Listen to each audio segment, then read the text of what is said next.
You like pick up the thin sections. It's really, the actual process of getting the thin sections is really similar to getting thick sections. It's just at this point, because it's so thin, it's really important for all the alignments to be perfect, and for like your block to be nicely trimmed and stuff, or else you're not going to get sections coming off of it. And also for you to have a sharp knife. So right now what I'm doing is I've been trying to get some good thin sections. So far I've only gotten thick ones. So hopefully if you guys try not to move around too much, we can get some good sections here. This knife doesn't look that great, so we'll start at...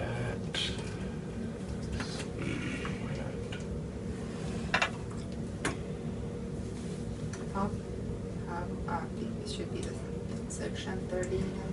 So you want to aim for 60 nanometers.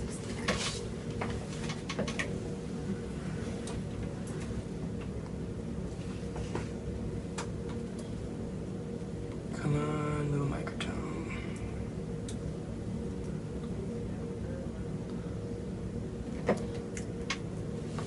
Yeah, I think this knife is really bad. Do one of you guys have a good knife?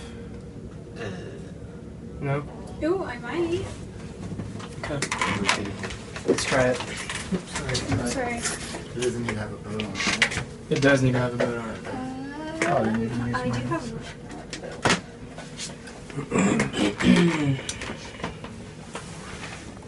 Thank you. welcome.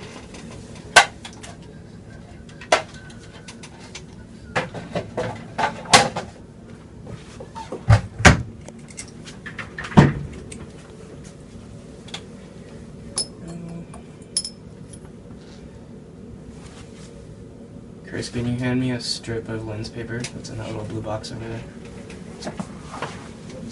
That one. Big It's one. right next The to metal one next. That one, yeah. Oh, one of those strips. And you just can use surface, right? Yeah.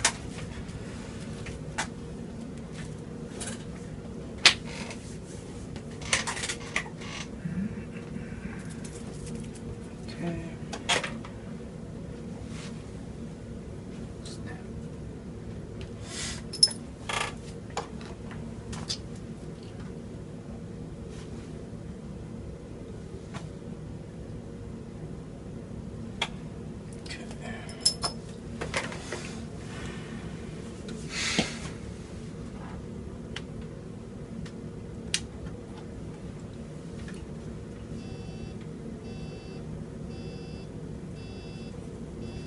Oh, I see. So that little thing means we're about to reach the end of the stage range. So I just gotta crank this back a little bit.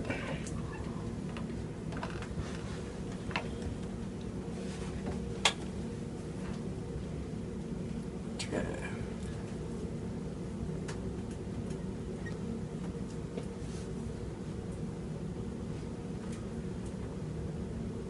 So has everybody here already had their thick sections checked off? Yeah. Okay. If you haven't, do that today, please.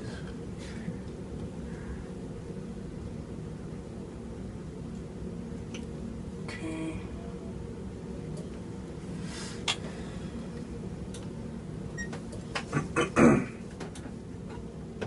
So once I get like really, really close, then I just start using this fine approach to get it closer.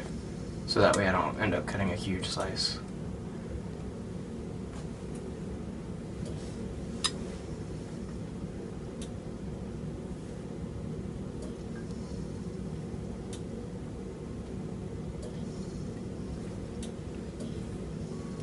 Alright.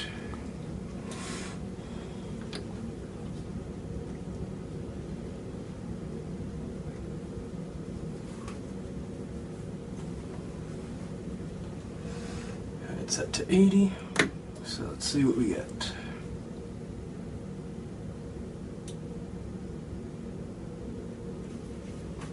Nice. Yeah, this knife is good, Katie. Thank you. Bonus points right there. Alright, so cut one more. Okay. Now I'm gonna try doing a 60 nanometer sieve. So I've never taken 60 nanometer slices on this microtome, so this is all new for me. I was just trying to give myself a challenge.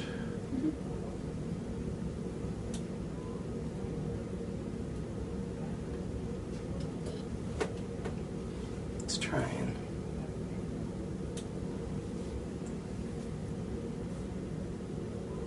Yeah. So you guys will notice, like, the more people are in this room, the more difficult it is to get sections. So today we're just gonna live with these gold and blue sections. Should we step out for a moment? No. Alright, I'll stop it here. Okay, so you guys can look and see how we got some nice colored sections. So what we're aiming for actually is pale silver sections. There's like one small section that got pale silver, but So there's no curve. they're mostly all yellow and gold for now. Or in blue, I mean. Leave the microphone room. Just go away for Want to use the camera on the Oh, snap. I didn't see any silver. All of them are gold or blue. Yeah, so there was like one small silver, or sliver that was silver, but I wasn't really able. I'll try it when you guys look again to get another silver section.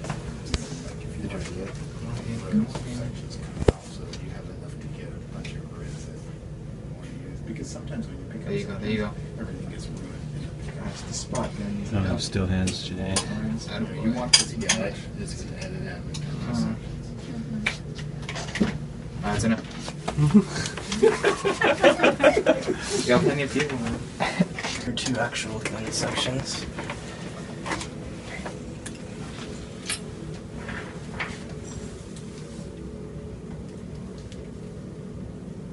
Tuesday. Hmm?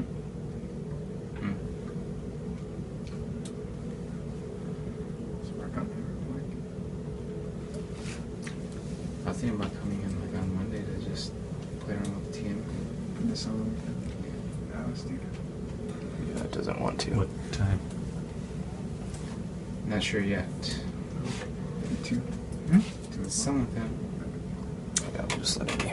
We better Alright. schedule it. So we'll pretend these are thin sections for now. They're not that thick, like you could probably still view these in the EM, but you prefer something a little thinner than this. So what you want to do then is you want to get all of your sections down away from the edge of the blade. And so what I'll usually do is, as you guys notice, there's like a pretty long ribbon. And that ribbon is for sure not going to fit on one grid, so I like choose a place to break up the ribbon, and then I line them up all next to each other. And this part is always pretty frustrating because sometimes the sections will want to stick to your eyelash, or sometimes they just don't want to go where you want them to go. But these are pretty good. So once you have them all away from the blade and together, can you hand me the little brown vial right there? No, the brown vial. Yep. So we use this stuff as a trichloroethylene, which is it will like relax the plastic. And so what you do is Are those fumes? yes, you don't want to inhale this stuff. So what you do is you get a little drop of it on your little wand, and then you look through the eyepieces, and then you wave the little wand over your sections. And you'll see them just sort of smooth out a little bit and stretch out. And hopefully, as long as they're thin enough, most of the wrinkles will go away. So once you've done that, Can you look at it? yes, sure. So they look. Do you guys want to look too? Oh, yeah. Yeah. So how many of those trapezoids are you going to put in your grid? So it always depends on the size of your block list, right? But I always try to put as many as I possibly can. I don't know, I would never cut them. Kind of. I always said, I know that they kind of, I guess, open up. You can do it then, but not the thick. Yeah, no, you have to like watch it happen to see. Yeah, Excuse me. because we're talking about like little micro wrinkles, you know. Sure. All right, so what you then want to do is you want to. I already did this, but you want to make sure that your forceps are clean, you clean them off with ethanol. And then you go and grab one of your grids. And I think we've taught you guys already how to do this. You just kind of poke around the perimeter of the grid in a circle and you go around twice. I sometimes go around 3 times. Okay. So then at this point, what you want to make sure that you keep track of is what side of your grid the Formvar is on. So a lot of people are really good at telling like the different sides of the grids because there's supposed to be like a shiny side and a dull side, but I can't tell it all, so I just have to, like, when I take them off of the Formvar, make sure I know which side is which. So like I know right now the Formvar is on top, so I'm gonna flip this over this way. I'm actually grabbing it a little bit too far in the middle, so. Okay, so then there's 2 different ways that you can pick up the sections. So the way that I personally like to do it is I like to come in over the top of the sections and then just sort of fit my grid over the top of them and come down, and you'll see that the water literally jumps up onto your grid. And then you just pull right up.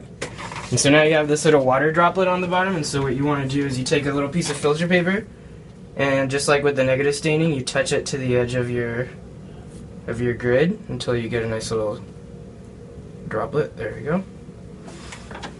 And then finally, you take your grid box. And so here, what you always want to make sure you do is you're always trying to do this the same way. So you're trying to make sure you know what side your sections are on. So my habit is always, like with your guys' grid boxes that are blue, is to always put the sections towards the numbers. And so then whenever you put the grid in, you know which side the sections are on. But with this grid box, I do it towards the letters. So I'll put it right here. So And the you drop bottom it in. part had the samples. The bottom. Yeah. That's a great. Mm-hmm. So you cannot go like the top is the plastic, go under. So that was that. I was just about to teach you that way too. So that's the other way you can do it, is you just come over from the bottom and then you lift up. So let me get a few sections here so we can do that. So if you forget which side your sections are on, Both ways. which can happen, because like maybe It happens a lot. like had a good weekend or whatever, you can put it under the dissection scope, or you can put it under at 10x in the light microscope on the slide and come down without hitting it with a 10x objective. So there's. To be able to see, because it does happen. No, it's not a good- Everybody's. Oh yeah.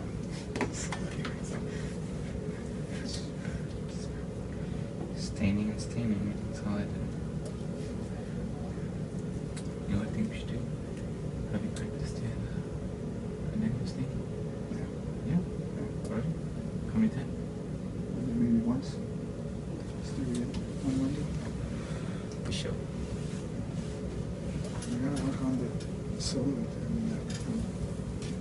That's what I mean, like, so prepare some pages and then go load them up. Here we go. You know what I'm saying? Yeah. That way we're not just looking at blanks or whatever. For sure. And they had samples already. But I want to make them.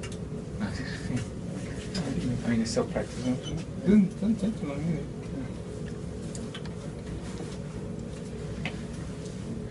Take your time here. Maybe this time we'll ask the doctor. See if we can make some practice. It's like we'll do everything in it. Instead of more being like a lecture, it'll be more like a practice. We do it.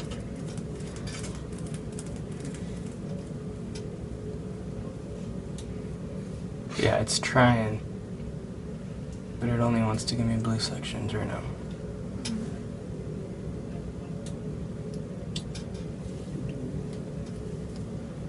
Alright. So, I'm going to do the same thing basically. Here we go.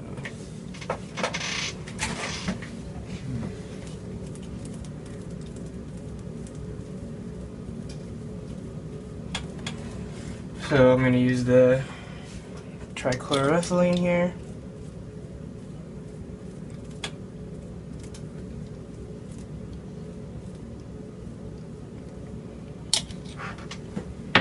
And so yeah, now what you can do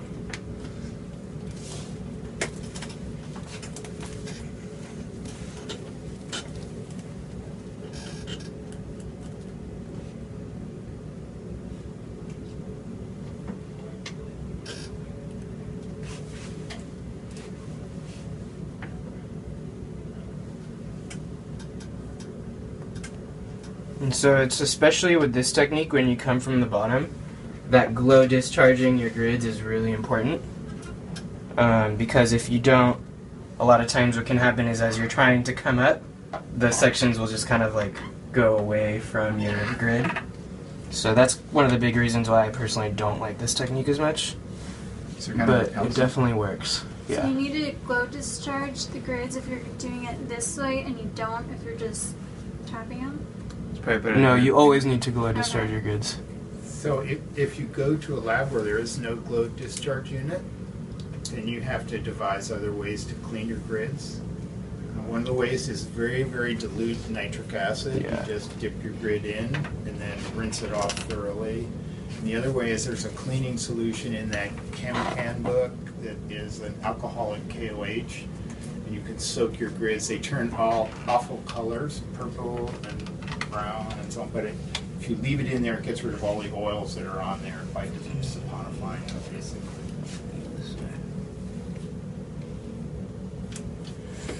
Alright, so if you guys want to come up and pick up one of these grids and look at the sections on them, you can actually look under the dissecting scope and you can see them sitting on the grid. So it's the bottom row, the furthest two to the right grids. Have at them. And be careful with my forceps, please. Oops. Here? Yeah. Okay. I mean, if you're not interested in looking, that's No, fine. we That's can. just okay. Most definitely on. At the very least, you get to see. So you might need to adjust like the